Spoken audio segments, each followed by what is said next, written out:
1 João capítulo 2, versículo 18 a 27, o tema da nossa mensagem hoje é: quem anda com Deus observa a verdade ensinada pelo Espírito.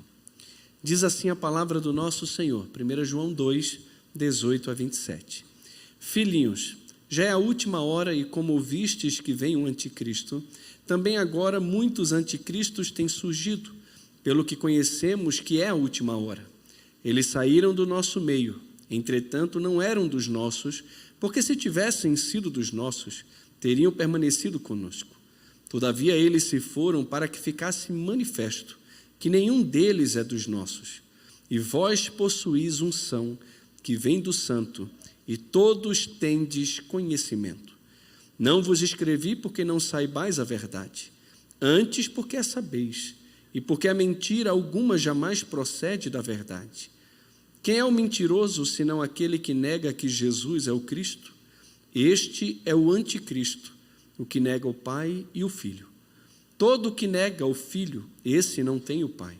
Aquele que confessa o Filho tem igualmente o Pai. Permaneça em vós o que ouvistes desde o princípio.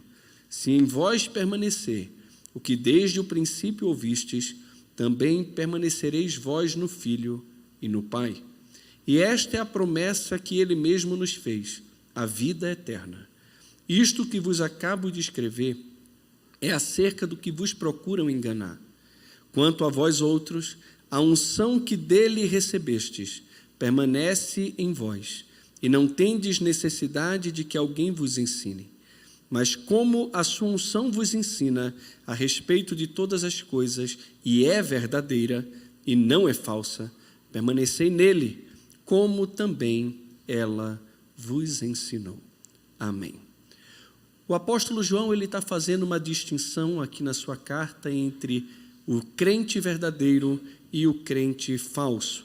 E para isso ele trouxe para nós já 3 provas. A primeira delas foi a prova moral, a segunda dela foi a prova social e a terceira foi a prova doutrinária.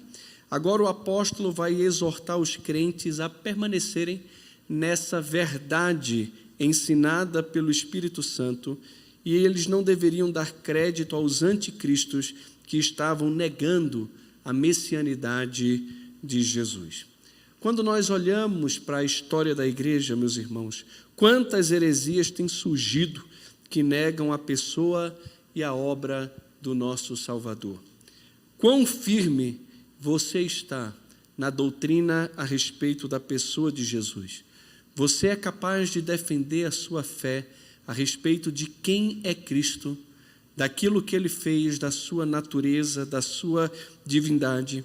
Nos nossos dias, a doutrina ela tem sido relegada a coisa de menor importância. O que vale é a experiência, são os relacionamentos, a política da boa vizinhança, ser considerado uma pessoa legal pelos outros. Nossa, ele é um crente legal, que cara simpático. Nós gostamos de ser elogiados dessa forma. A pessoa legal, a pessoa simpática, a pessoa que todo mundo gosta de estar junto. Mas a verdade é que nem sempre nós seremos simpáticos, nem sempre o verdadeiro cristão será aceito, amado, admirado e benquisto no meio em que ele se encontra. A narrativa que acusa os cristãos de possuírem um discurso de ódio tem levado muitos a não se levantarem contra as heresias, abrindo as portas do engano para si, para as suas famílias e também para as suas igrejas. E o destino será a perdição eterna daqueles que enchem as igrejas, mas estão vazios do Evangelho. Quando nós olhamos para o nosso texto aqui, nós podemos afirmar que a comunhão do indivíduo com Deus, ela é medida por sua observância da verdade ensinada pelo Espírito que conduz a uma permanência em Cristo. John Stott, expondo esse texto em apreço, ele diz que João primeiro traça uma clara distinção entre os hereges e os cristãos autênticos. Isso seria do versículo 18 ao 21. Depois define a natureza e também o efeito da heresia, do versículo 22 e 23, e finalmente descreve as duas salvaguardas contra a heresia, que vai do versículo 24 até o versículo 29, e nós vamos seguir aqui por essa linha dele. Em primeiro lugar, ele vai falar sobre a distinção entre o verdadeiro cristão e também os falsos mestres, versículos 18 a 21. E 4 questões são importantes nós destacarmos aqui. A primeira delas é que o tempo é o tempo em que estamos vivendo. O versículo 18 vai dizer: filhinhos, já é a última hora, e como ouvistes que vem o anticristo, também agora muitos anticristos têm surgido, pelo que conhecemos que é a última hora. Apesar de a frase última hora aparecer somente aqui em todo o Novo Testamento, ela equivale às expressões últimos dias ou então os últimos tempos. E João é muito enfático aqui quando ele afirma que nós já estamos vivendo a última hora. A hora por vir já tinha vindo, o futuro já tinha chegado. Nós já estamos experimentando uma escatologia presente. Os últimos dias que engloba a ressurreição de Jesus até a sua vinda. A era messiânica ela já foi inaugurada, o tempo do fim, a última hora. Nós já estamos vivendo nesse tempo. A última hora, meus irmãos, descreve um tipo de tempo e não uma duração de tempo. John Stott diz que João estava expressando uma verdade teológica e não fazendo uma referência cronológica. E Paulo, assim como o apóstolo João, ele observou as características dos últimos tempos e nós temos visto essas mesmas características com maior intensidade nos dias em que eu e você estamos vivendo. Nós estamos vivendo sempre nesses últimos dias. Ainda vivemos a última hora, a hora da oposição final a Cristo. E embora possa haver ainda um tempo especial de tribulação antes desse desenlace final, todos precisaremos enfrentar os anticristos dos nossos dias. Nós estamos vivendo os últimos dias. E se você for para 2 Timóteo, capítulo 3, vai dizer que são dias terríveis. Nós estamos vivendo esses dias. A segunda questão importante que devemos destacar é a operação do anticristo no mundo. Essa palavra anticristo, ela só aparece nas epístolas de João, mas esse conceito se acha em muitos outros lugares. O profeta Daniel descreveu o anticristo como sendo o pequeno chifre, Daniel 7, e o príncipe que há de vir, em Daniel 9, cuja característica principal é a guerra contra o povo de Deus e o desejo de ocupar o lugar do Senhor. Jesus também fez referência ao anticristo, chamando-o de o abominável da desolação. O apóstolo Paulo chamou de um homem da iniquidade, o filho da perdição, o iníquo, em 2 Tessalonicenses. Ele virá no poder de Satanás, fazendo sinais, prodígios da mentira, com todo engano e injustiça àqueles que perecem, 2 Tessalonicenses 2. E em Apocalipse nós temos uma descrição dessa figura sinistra no capítulo 13. Esse prefixo anticristo, ele pode significar contra Cristo ou em lugar de Cristo. O anticristo é aquele que imita e também se opõe ao Senhor Jesus, à sua igreja, à sua palavra e à sua obra. O anticristo é o adversário de Cristo ou aquele que procura ocupar o seu lugar.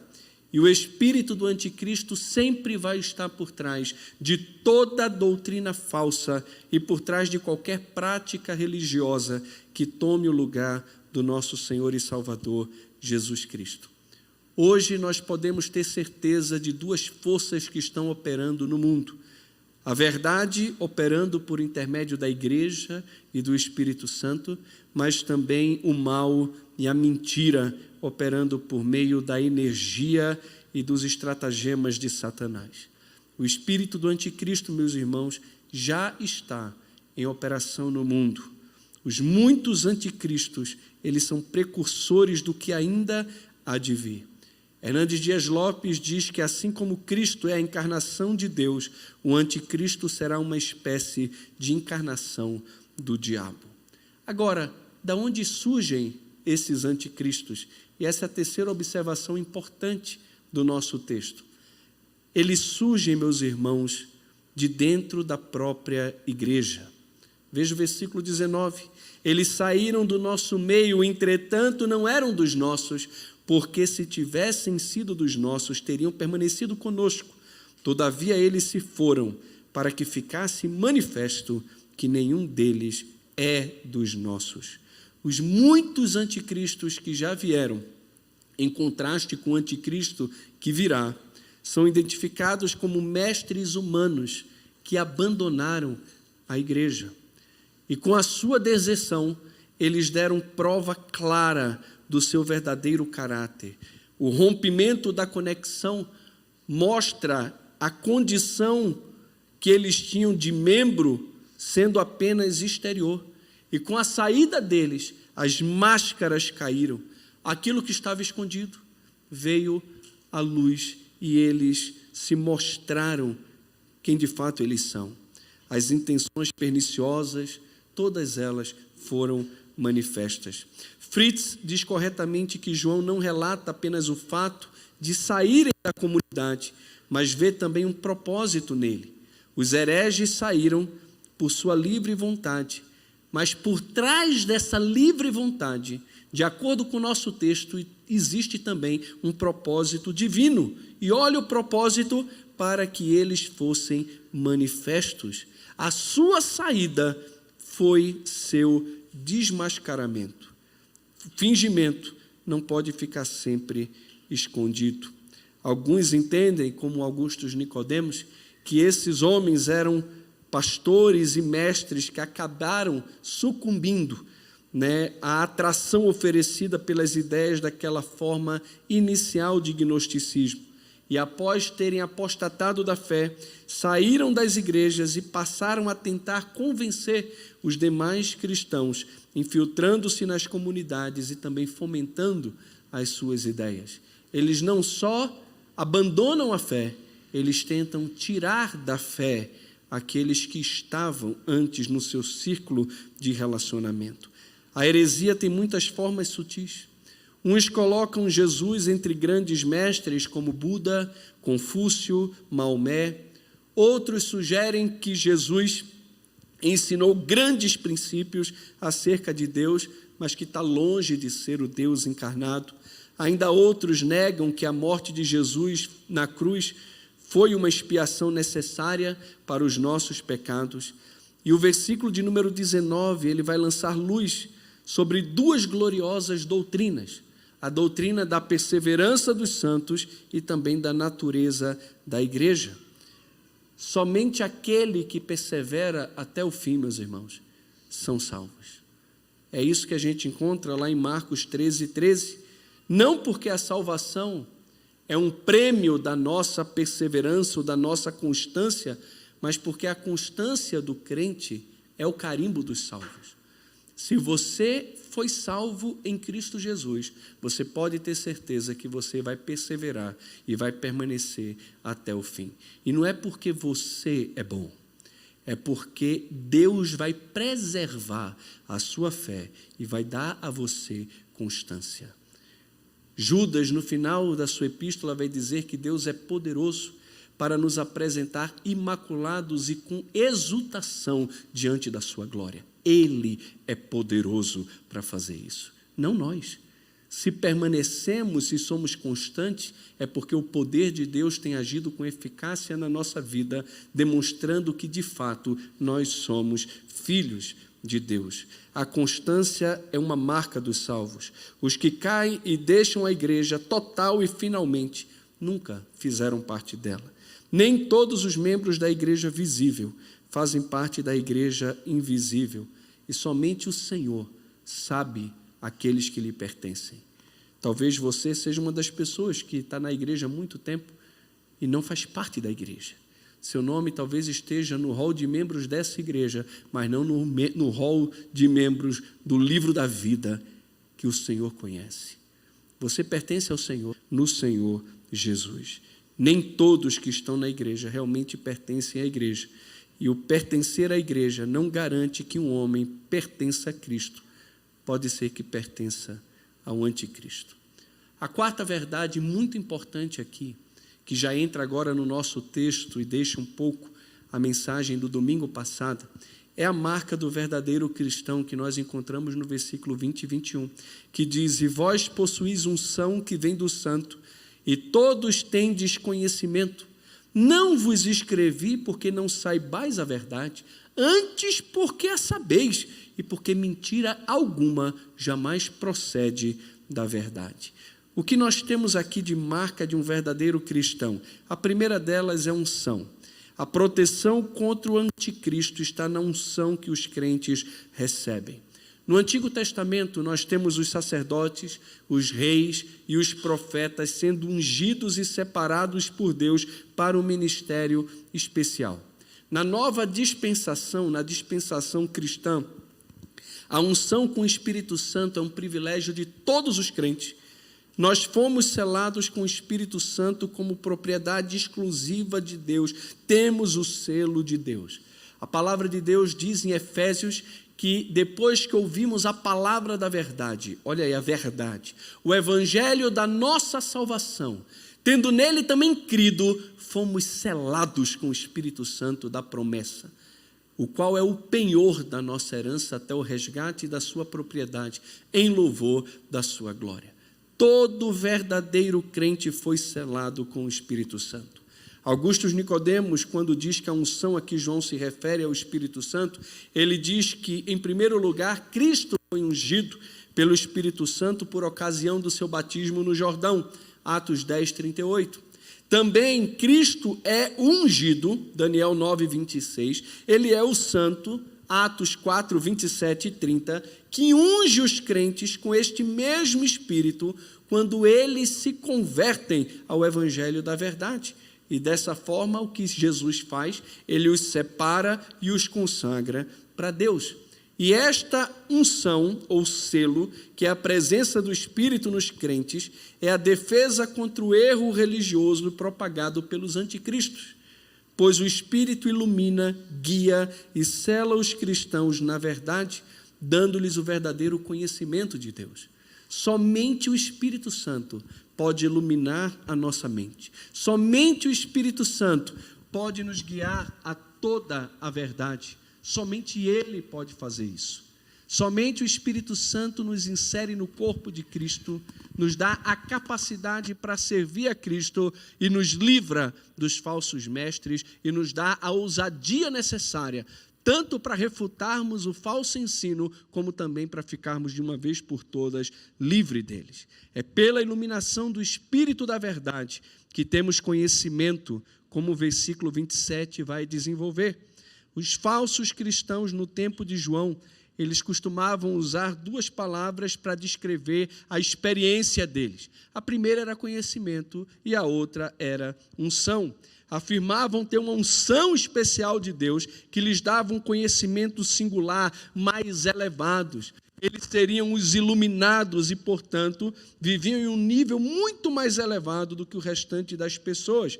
Mas João, ele ressalta que todos os cristãos verdadeiros, aqueles que de fato conhecem a Deus, receberam a unção de Deus, receberam o Espírito Santo do Senhor. Somente o crente, ungido com o Espírito Santo, é capaz de discernir a verdade do engano, opor-se à heresia e suportar os ataques de Satanás. Sem o Espírito Santo a gente não consegue. O Espírito nos foi dado para nos guiar à verdade. Ele nos foi dado para iluminar a nossa mente, para compreendermos verdades espirituais. Porque o homem natural não consegue discernir as coisas de Deus, porque elas se discernem espiritualmente. E somente aquele que tem a unção, somente aquele que tem o Espírito de Deus é capaz de compreender a verdade de Deus. Mas existe uma segunda marca do verdadeiro cristão, que é o conhecimento. João, ele estava convencido de que os crentes, os seus filhos na fé, eles estavam na verdade. Olha o versículo 21. Não vos escrevi porque não saibais a verdade, antes porque a sabeis, e porque mentira alguma jamais procede da verdade.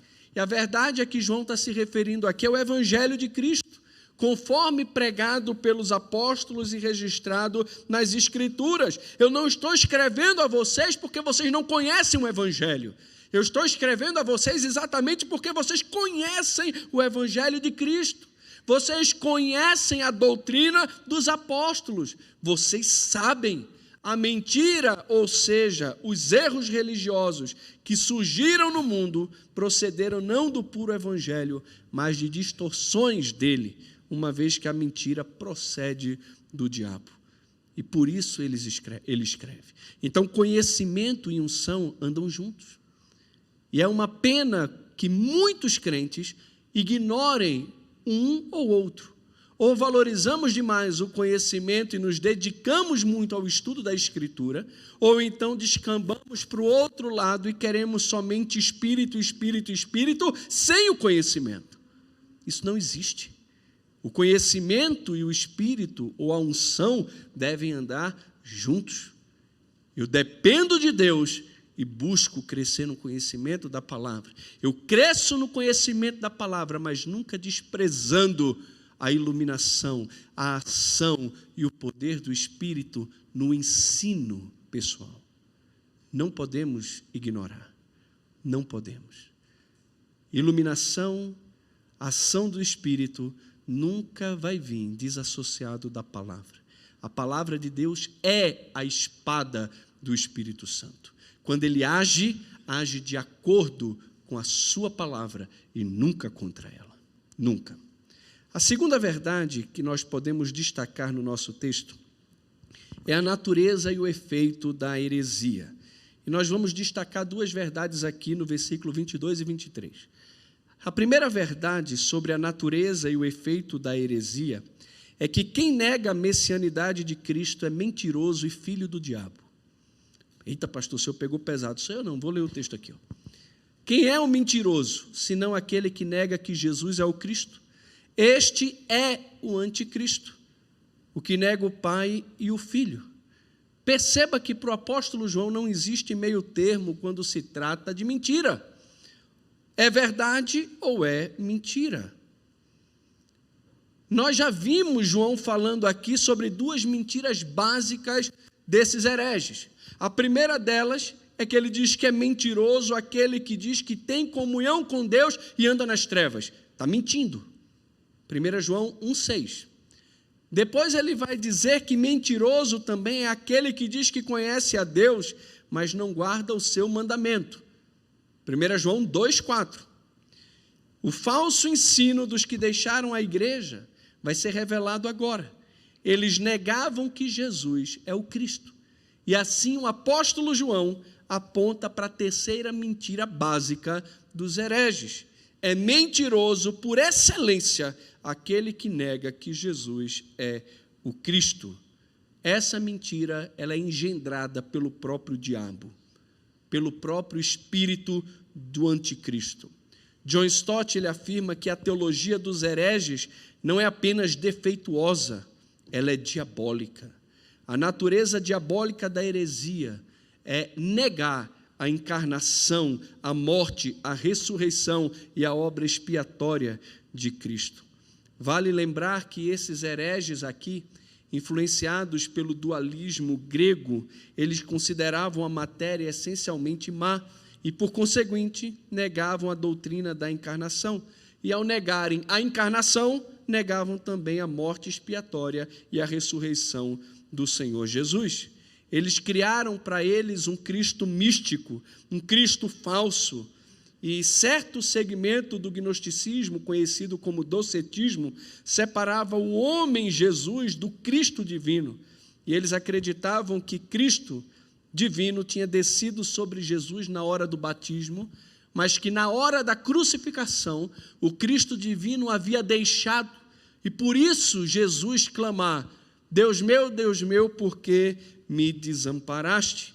O resultado final desse ensino era a separação entre Jesus e o Cristo e a negação de que Jesus e o Cristo eram um e a mesma pessoa.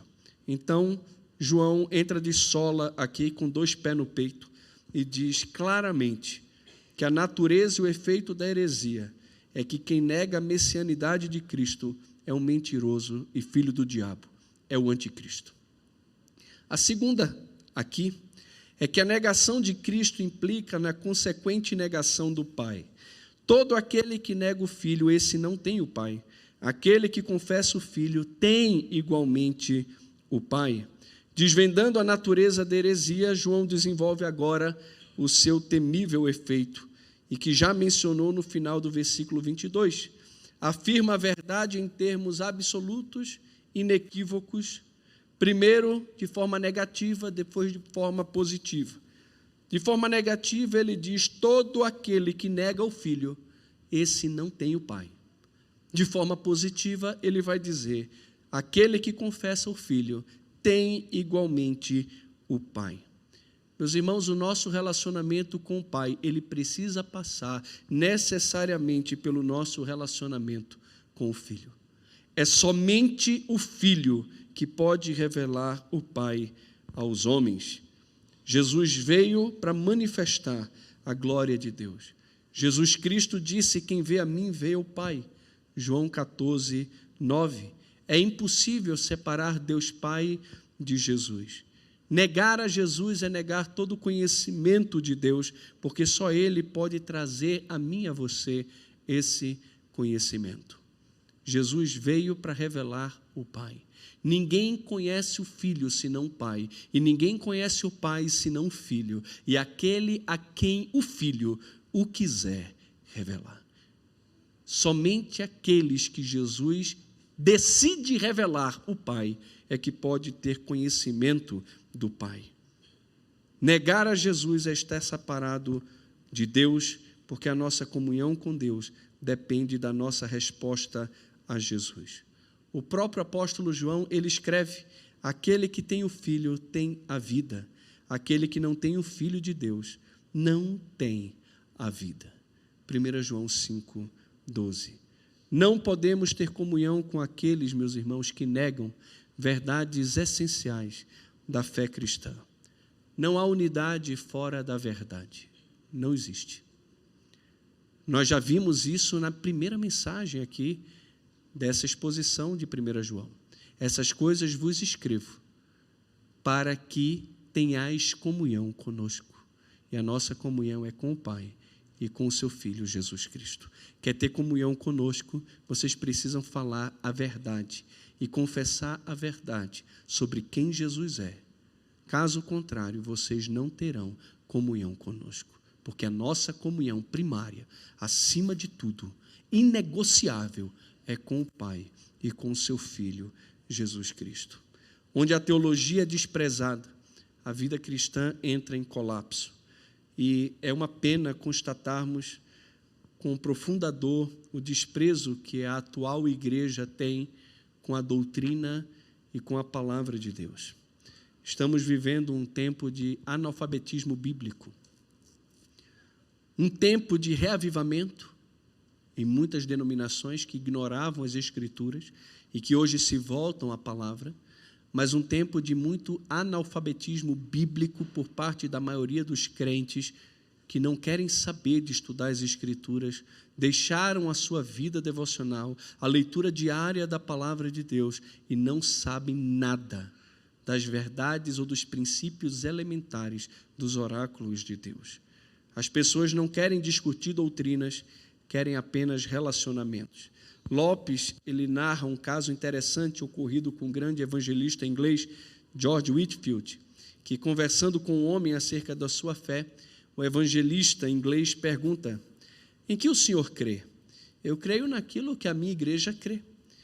E em que a sua igreja crê? Na mesma coisa que eu creio. E o que você e a sua igreja creem? Nós cremos na mesma coisa. Não sabe dizer no que crê. Não sabe defender a sua fé. Não sabe de onde veio, não sabe para onde vai. Não sabe. Não sabe. Terceira divisão aqui, ressaltada por João, vai apontar para a proteção contra a heresia. E nós encontramos isso do versículo 24 ao versículo 29. E do versículo 24 e versículo 26, duas coisas a gente percebe aqui que o crente precisa permanecer. Ele precisa permanecer na palavra e ele precisa permanecer na unção. Ele tem conhecimento, ele tem unção, mas ele precisa permanecer. Permaneça em vós o que ouvistes desde o princípio. Se em vós permanecer o que desde o princípio ouvistes, também permanecereis vós no Filho e no Pai. E esta é a promessa que ele mesmo nos fez, a vida eterna.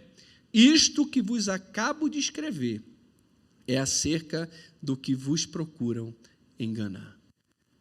João diz, o que ouvistes desde o princípio. É o Evangelho, meus irmãos.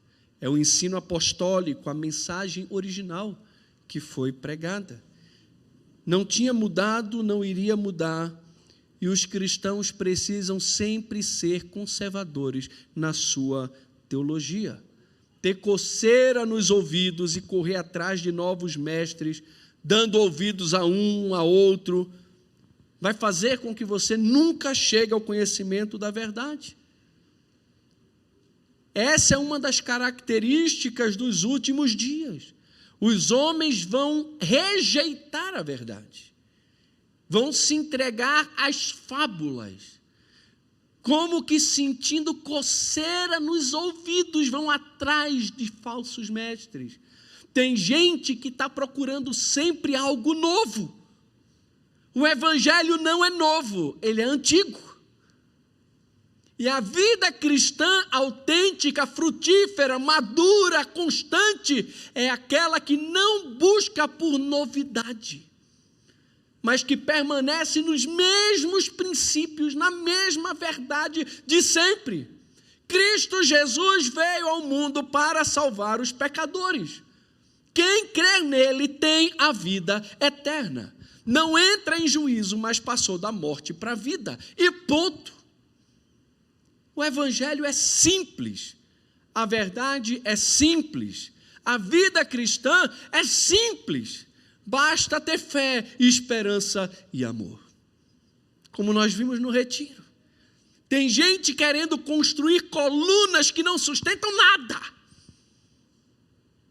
Permaneça naquilo que você ouviu, nas antigas verdades. Quando você começar a ouvir coisa muito moderna, muito nova, desconfie. Desconfie. Precisamos ser conservadores na nossa teologia. A doutrina apostólica é verdadeira não porque é antiga, mas porque é apostólica. Ela fora ensinada por homens inspirados por Deus, canais da revelação divina, e essa revelação encerrada é imutável. Todo novo ensinamento que contradiga a doutrina dos apóstolos, que vá além, deve ser considerado falso. A obsessão por novidades doutrinárias é um grande perigo e um sinal do espírito do anticristo que opera no mundo. John Stott alerta, o cristão nunca pode levantar âncora e zarpar para o alto mar do pensamento especulativo. Tampouco pode abandonar o ensino primitivo dos apóstolos, colocando pelas subsequentes tradições dos homens, ou como disse também o Granconato aqui, quando esteve conosco no seminário, nenhum crente está autorizado a entrar na mata, porque se você entra na mata, você encontra uma erva, você fuma essa erva e você fica doido falando besteira.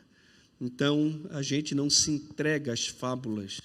O propósito dos hereges e das falsas doutrinas sempre vai ser enganar. Mas o resultado da nossa lealdade ao Filho e ao Pai e dessa comunhão com eles, sabe qual é? A vida eterna. O que está em jogo aqui não é simplesmente uma questão de opinião de doutrina. Não. O que está em jogo aqui, meus irmãos, é a sua vida. É a vida eterna. O apóstolo João, ele nos dá 3 marcas dos falsos mestres que disseminam heresias na igreja. Primeiro, abandonam a comunhão da igreja. Segundo, negam a fé. Terceiro, tentam enganar os fiéis. A grande pergunta do cristianismo foi, é e sempre será: quem é Jesus? Quem é Jesus para você? Um exemplo, um bom homem, um grande mestre, o maior psicólogo que já existiu, ou ele é Deus feito em carne? Os falsos mestres diziam que eles tinham um novo conhecimento, uma nova unção.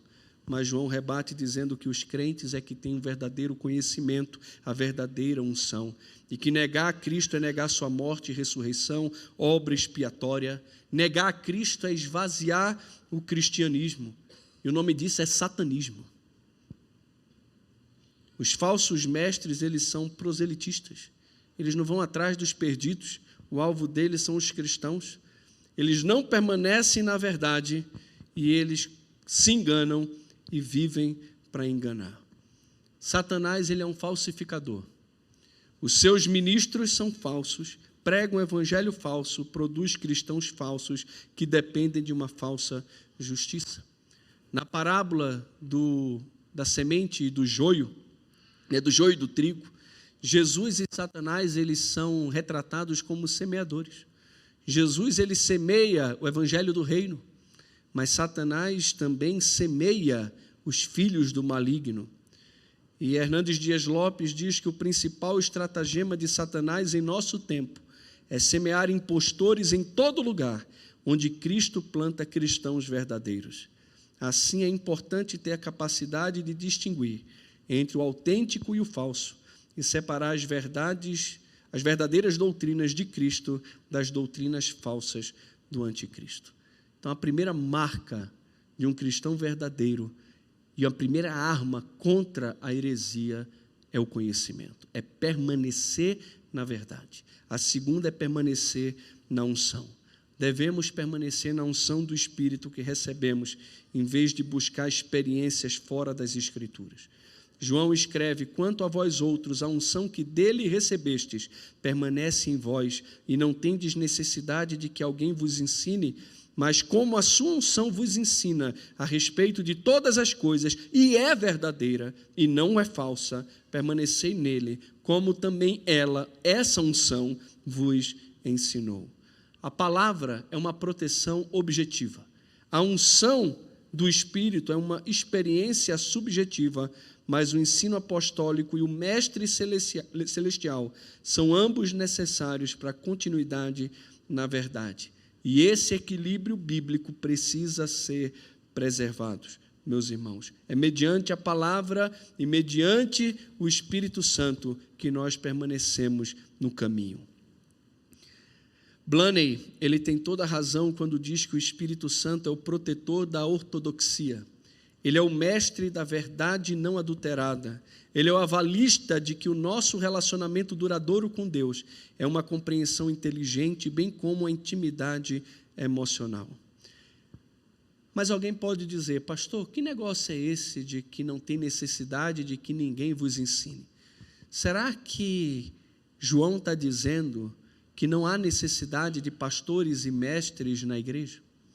Será que João está contradizendo o que Paulo escreveu e até a sua própria prática em estar escrevendo essa carta para alertar os seus leitores? Claro que não. O que o apóstolo João está fazendo ou dizendo aos cristãos da Ásia é que eles não precisavam que os falsos mestres viessem lhes dizer a verdade, pois já estavam firmes nela, mediante a presença e também o poder do Espírito Santo. Não tenho necessidade que você me ensine, porque eu já conheço a verdade. Eu já estou na verdade. Eu não preciso desse seu falso ensino, dessa nova experiência que você está querendo trazer para mim. Eu não preciso disso. Por isso que em outra carta de João ele vai dizer que nós não devemos nem sequer receber na nossa casa alguém que se aproxime com uma doutrina diferente daquela que nós conhecemos. Eu não tenho necessidade de que alguém me ensine. Sabe por quê? Porque eu já conheço a verdade. E eu tenho a unção. Não é a unção do leão, não é a unção do riso, não é a unção do queda-queda, não é a unção do cachorro, como teve agora há algum tempo em Anápolis, que o pessoal de igreja saiu urinando na cidade toda para marcar território. A unção. Não é essa unção, não. Não é essa unção que parece que torna os crentes em palhaços. Não. É a unção do Senhor por meio do seu Espírito, que nos preserva na verdade, que nos faz amar a verdade, que nos guia na verdade, que nos protege das heresias. Essa unção deve permanecer em nós. Não podemos negligenciar nunca a ação e o ministério do Espírito Santo na nossa vida. Agora, duas coisas precisam também ser marcas do crente.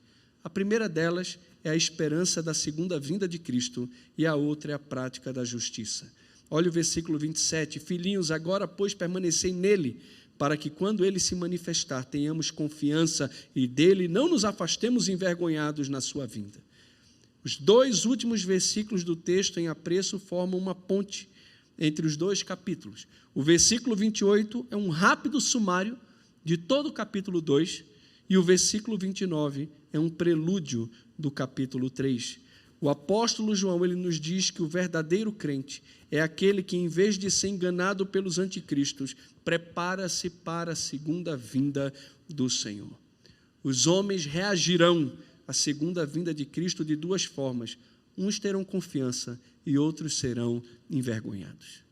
Aqui ele deixa claro, permanecei nele, para quando ele se manifestar, tenhamos confiança e não sejamos envergonhados. Vai ter gente que vai ficar envergonhado quando Cristo voltar, enquanto outros estarão confiantes na sua vinda, porque abraçaram a Cristo como Ele é, colocaram nele a sua confiança, na sua obra redentora, a sua esperança, a sua fé.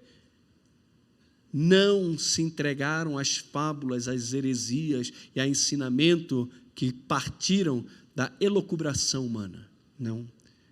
Abraçaram o verdadeiro evangelho, a palavra de Deus, e por isso nasceram de Deus. Por isso conhecem o Filho e conhecem o Pai. Mas a segunda marca é a prática da justiça. Não devemos praticar a justiça como prova de que nascemos de... Nós devemos praticar a justiça como prova de que nascemos de Deus. Se sabeis que Ele é justo, reconhecei também que todo aquele que pratica a justiça é nascido de Deus. A única maneira correta de aguardarmos a vinda do nosso Senhor é vivendo como Ele viveu, em justiça. Aquele que professa ser cristão, mas não vive em obediência, amor e verdade, está enganado ou é um enganador. Pertence não às fileiras de Cristo, mas às fileiras do anticristo, e na segunda vinda de Cristo ficará envergonhado. Warren Wiersbe está certo quando diz que a vida real é uma vida que consiste em prática, não apenas em palavra. Não basta saber, é preciso crer. O homem faz e age de acordo com aquilo que crê, e esses aspectos estão intimamente ligados à sua salvação. Concluindo, meus irmãos, eu não sei se você já viu o filme O Show de Truman. Foi lançado em 1998, é bem antiguinho, acho que vocês já devem ter visto. Ele vive numa cidade que aparenta ser normal, mas que na verdade é um enorme estúdio de televisão. E desde o nascimento de Truman, sua vida tem sido transmitida 24 horas por dia para milhões de espectadores em todo o mundo, sem que ele saiba disso. Truman, ele é o protagonista de um reality show, no qual todas as pessoas ao seu redor são atores que interpretam papéis em sua vida.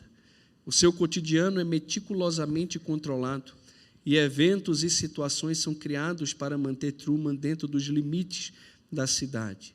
No entanto, na medida em que Truman começa a notar inconsistências e estranhas coincidências em sua vida, ele começa a questionar a realidade em sua volta. E o filme, então, segue a jornada de Truman, enquanto ele começa a desconfiar de que algo está errado e se esforça para descobrir a verdade sobre a sua existência. E ele enfrenta obstáculos e o medo de deixar também a sua vida familiar e segura para buscar a liberdade além das fronteiras dessa cidade fictícia. E esse filme, então, vai abordar questões como busca da verdade, a natureza da realidade, o poder da mídia ou da narrativa e a importância dessa liberdade individual. E esse filme oferece a nós a reflexão sobre a ilusão e o engano que podem estar presentes em nossas próprias vidas e nos convida a questionar as mensagens que nós recebemos. Eu queria desafiar você a refletir sobre sua fé, se ela está de fato pautada nas Escrituras ou não. Queria desafiar você a buscar a ajuda do Espírito Santo para não ser enganado.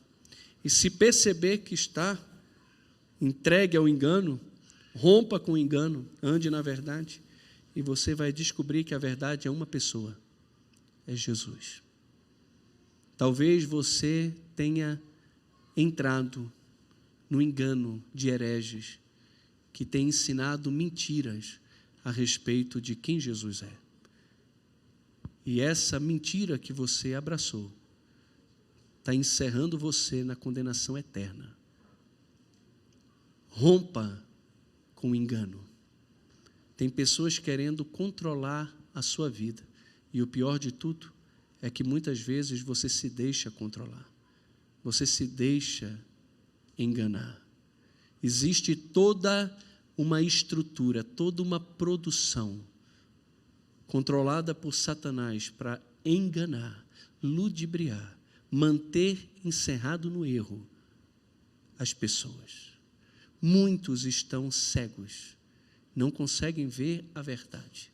2 Coríntios 4:4 diz que o Deus deste século tem cegado o entendimento dos incrédulos, para que não vejam a luz do Evangelho de Cristo, se convertam e sejam por ele curados. A minha oração é que você conheça a verdade e receba a unção de Deus, a unção do seu Espírito, para não se enganar. Permaneça naquilo que você ouviu desde o início, porque existe uma promessa para aqueles que permanecem, e a promessa é vida eterna. Aqueles que permanecem têm vida eterna. Aqueles que permanecem não serão envergonhados quando Cristo voltar. Aqueles que permanecem não só não serão envergonhados na volta de Cristo, como anseiam por essa vinda, e enquanto esperam, praticam a justiça e vivem como Ele viveu. Que Deus nos ajude a jamais vivermos na mentira, mas caminharmos sempre na verdade, por meio do conhecimento que já temos e da unção que permanece em nós. Amém? Vamos orar. Convido você a ficar em pé.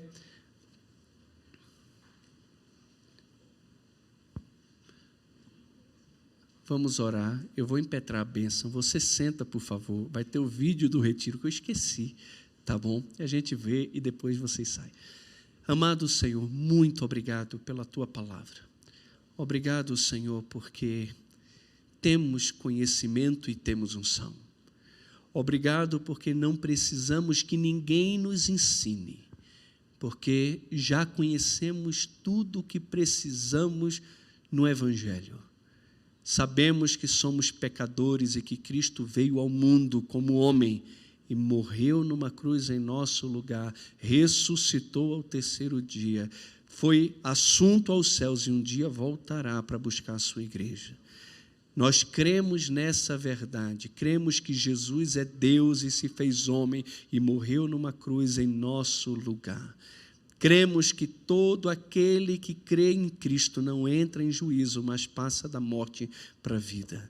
E tudo isso cremos por causa do Teu Espírito, por causa da unção que nos convenceu do pecado, da justiça e do juízo, por causa do Teu Espírito que nos guia a toda a verdade e nos preserva na verdade. Senhor, nos ajude a identificarmos os falsos mestres, os hereges dos nossos dias, e que possamos ter a ousadia de confrontá-los nos seus erros e também, ó Deus, de rejeitá-los da nossa comunhão, da nossa amizade, do nosso relacionamento, para que a nossa fé possa continuar firme e constante no Senhor. Senhor, nos ajude. E nos ajude também a sermos luz do Senhor nesse mundo, levando esperança àqueles que estão em desesperança, levando salvação àqueles que perecem, porque ainda não conhecem a verdade. use a nossa vida nesse sentido, para a glória do Teu nome e para a salvação de pessoas que não conhecem o Senhor. Essa é a minha oração, no nome de Jesus. Amém. Meus irmãos, que a graça do nosso Senhor Jesus, o amor de Deus, o nosso Pai, a comunhão, o consolo e o poder do Santo Espírito de Deus repouse sobre cada um de nós, até o dia bendito e glorioso, quando estaremos para sempre com o nosso Senhor.